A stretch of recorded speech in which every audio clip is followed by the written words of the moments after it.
Hi, I'm Patrick Furlotti. I'm the founder of the Global Mana organization.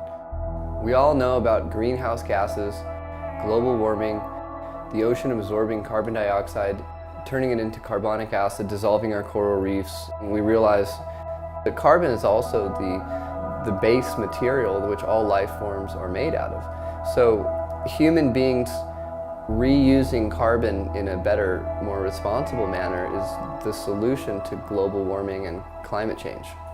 I've had the privilege to meet with Graciela Chichilninsky, who's created Global Thermostat, which is a technology system that actually does carbon dioxide gas capture. We've looked into algae from compressed carbon dioxide blooms that can make a huge selection of organic chemicals that can replace fossil fuel chemicals and bioplastics that are actually carbon negative. We feel that the global thermostat system could run on a heat exchanger from a pyrolysis system, which is really the thermal conversion of organic matter. This system can create the heat and the electricity, which is still carbon negative, to actually power carbon dioxide gas capture. Since all of the communities of the world have a location called a municipality where they're actually looked at as sort of a business amongst the government, where they receive tax dollars. They hold the infrastructure for water and power, pumps that pump water through the city structure and sewage in, treating it. We realize that human waste, is exactly what's causing the problem. There are some technologies that can actually remove carbon dioxide out of the atmosphere, but how are they actually integrated in society in a carbon negative industry?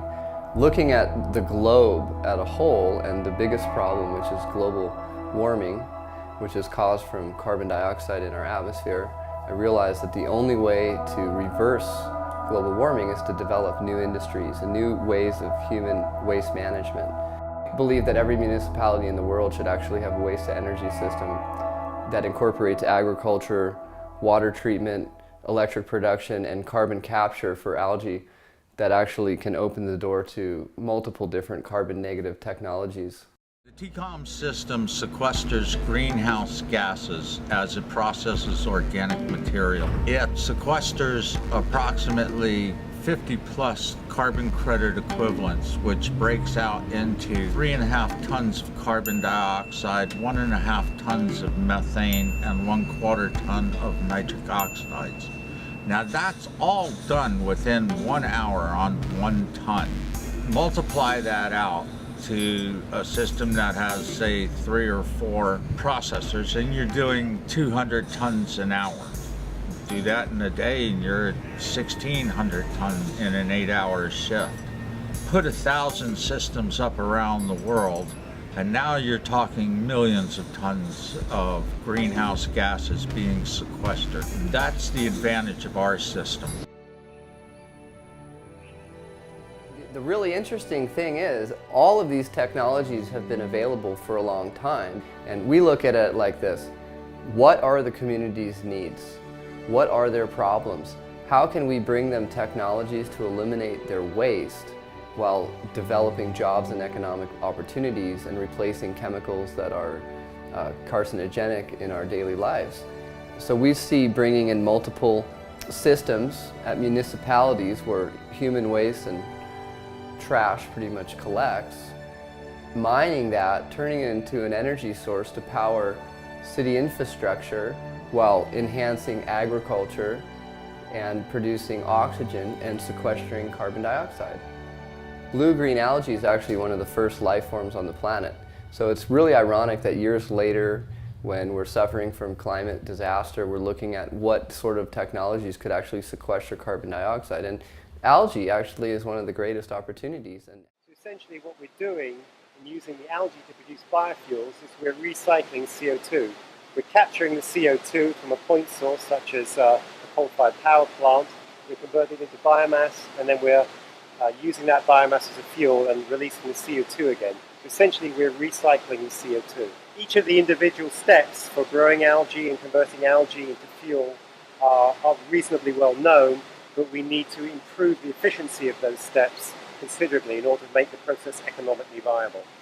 The trick is going to be getting the price down so that it's certainly cost competitive with biodiesel produced from, say, soybean oils, or canola oil, and preferably cost competitive ultimately with petroleum-based diesel.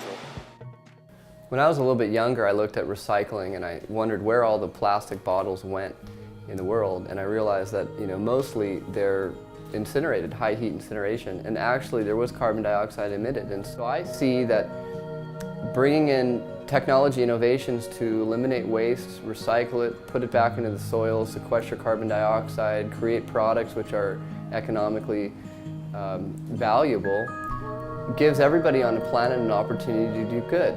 So after studying the problem for a significant amount of time, understanding the technology systems, I realized that we actually do have hope to resolve climate change. And that hope would lie in developing a carbon negative industry where integrated systems of carbon dioxide capture, agriculture and biochar, waste management could actually sequester enough carbon dioxide, putting it into the ground, revitalizing our soil. We see at Global Mana that the carbon commodity market should actually pay for these integrated systems at the municipal level. And we are looking into a blockchain solution for municipal communities to actually not only afford these technology systems, but be able to pay down payments and also develop these industries. What we would need is the governments of the world to subsidize carbon negative industries.